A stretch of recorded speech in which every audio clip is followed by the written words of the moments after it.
Tout d'abord, parlons de son histoire. Thalès de Milet était un philosophe grec présocratique, c'est-à-dire un philosophe qui a vécu avant Socrate. Les historiens le considèrent comme le premier philosophe de la nature. Cependant, il était également astronome, physicien, mathématicien et politicien. Il a commencé sa vie comme commerçant, puis il s'est orienté peu à peu vers la politique et la philosophie, après avoir séjourné en Égypte. Il passa son enfance à Milet et reçut l'enseignement de prêtre. Il y aurait appris la géométrie et il aurait été connu pour ses nombreuses théories et exploits. On note notamment sa théorie sur les crues du Nil. Thalès a été qualifié d'une faculté d'adaptation intellectuelle hors du commun de par son habileté en affaires et sa facilité à dénigrer ses propres découvertes et sa fortune acquise. Thalès avait pour principe de vivre simplement et pauvrement, en endurant et en supportant de nombreuses moqueries face à une philosophie dite futile. Thalès fonda l'école ionienne où il enseigna principalement sa science. On peut lire encore maintenant sur le fronton de l'école « Nul n'entre ici s'il n'est pas géomètre ». Son élève le plus connu est Anaximandre qui proposa de nombreuses hypothèses scientifiques et novatrices. Parlons de sa famille. Ses origines sont relativement incertaines car Thalès n'a laissé aucun écrit, mais on sait qu'il est le fils d'Examyès et de Cléobuline. Il a eu 2 femmes dans sa vie, la première Cléphitis qui est décédée, puis ensuite Hippolyte.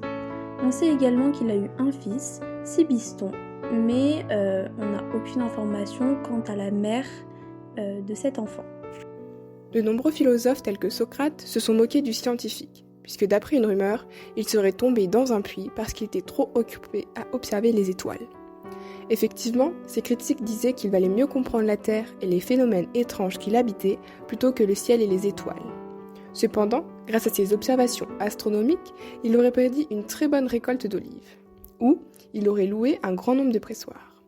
Heureusement pour lui, sa prédiction s'accomplit et il put alors gagner une importante somme d'argent. Thalès prouva alors à ses compères qu'un philosophe peut s'enrichir quand il le souhaite. Thalès est devenu célèbre grâce à un théorème qui porte son nom et qui parle des angles et des côtés des triangles.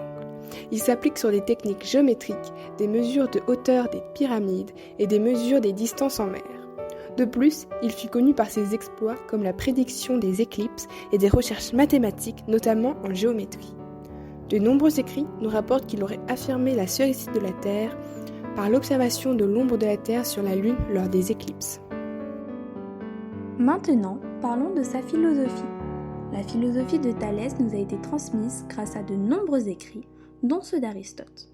Ainsi, nous avons appris que le célèbre mathématicien enseignait à ses disciples que tout est eau.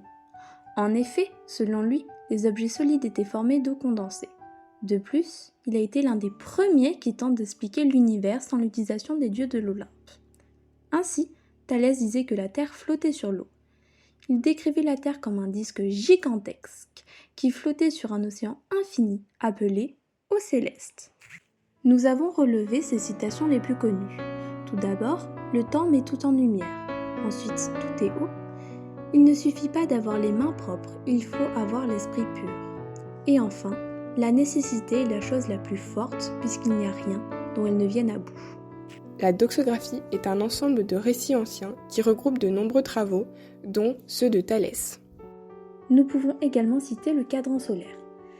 Il est un instrument de mesure immobile et silencieux, créé en -300, qui indique le temps solaire par le déplacement de l'ombre du soleil.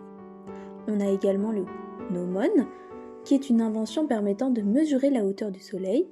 Il est constitué d'un socle sur lequel on trouve une tige élevée verticalement. Ce qu'il faut retenir sur Thalès, c'était un mathématicien qui a étudié la géométrie ainsi que l'astrologie. Il a écrit un théorème qui lui a tout d'abord valu de nombreuses critiques grâce à des ombres et donc au soleil.